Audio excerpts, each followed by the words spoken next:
Leslie Van Houten, 1970. She was 20 years old, a prisoner with an X carved in her forehead.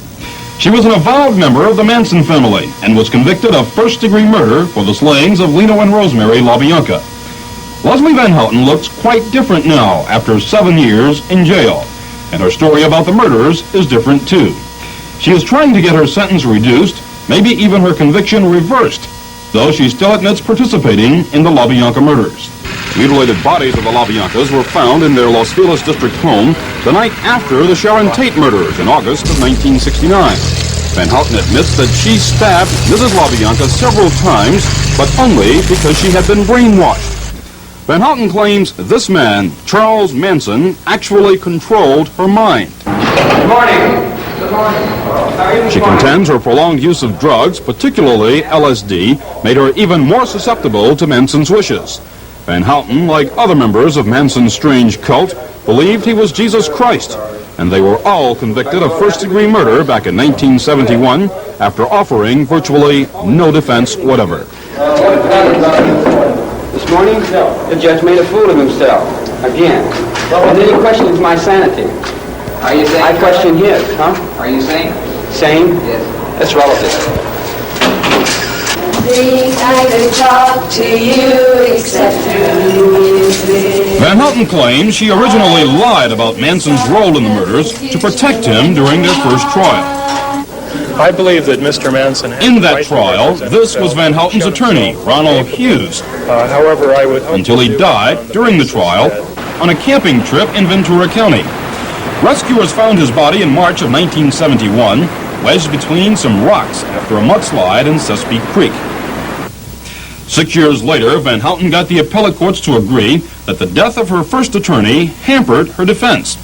She had been forced to switch attorneys in the middle of a long, complicated trial.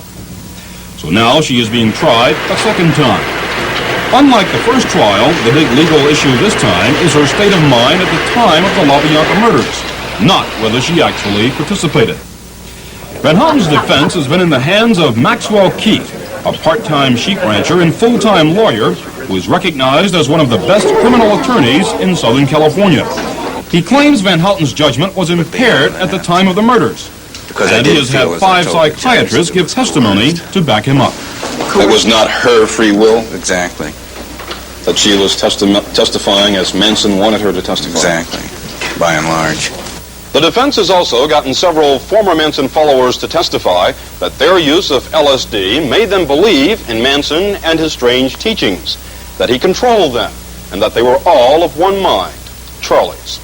Since the retrial began in this courtroom more than 3 months ago, more than 50 witnesses have testified, including the defendant, Leslie Van Houten.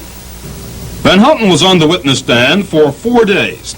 When asked how she felt about the murders, during her first trial, she answered, "Sorry is only a 5-letter word." During her retrial, her response was, "I feel very ashamed." She told the jury how she turned down a police offer for immunity, around-the-clock protection, and a $25,000 reward back in 1970 if she would turn state's evidence against Manson and his clan. She said she simply couldn't because Charlie wouldn't like that. She's been in jail ever since. She said her belief in Manson faded years ago, and she now tries not to hate him.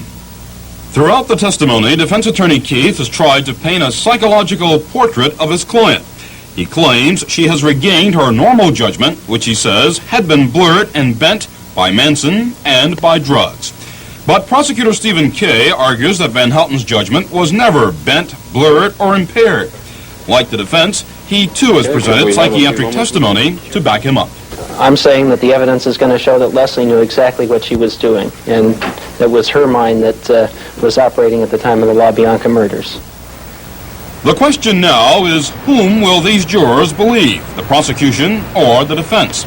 There is no doubt that Van Houten took part in the LaBianca murders. She admits that.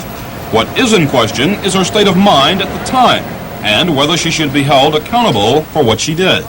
That is what this case is really all about. There's a peculiar twist to this trial. A guilty verdict could mean freedom for Leslie Van Houten. She's already spent 7 years in prison. That's enough time to offset sentences for second-degree murder, manslaughter, or any other lesser crime. Now, the only conviction which could block her freedom would be a guilty verdict of first-degree murder. Cornell Chapman, News Center 4.